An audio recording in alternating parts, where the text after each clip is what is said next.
The word compassion means compassio, which means to feel with somebody, or to put your feet in other person's shoes and start walking. See, Jesus having compassion on the crowd because they had nothing to eat. This mission in the world was twofold, not just give them spiritual food, also material food. And here you see, Jesus give them material food. God has given us a lot,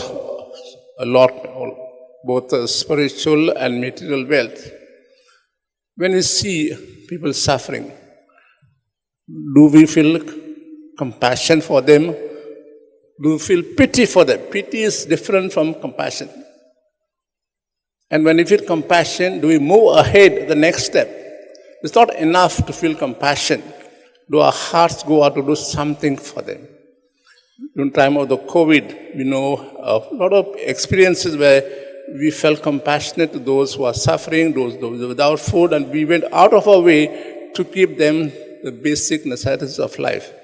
May God give us the grace to be compassionate, to feel with others, and to do what we can do to others so that we can make other person's life a bit happier.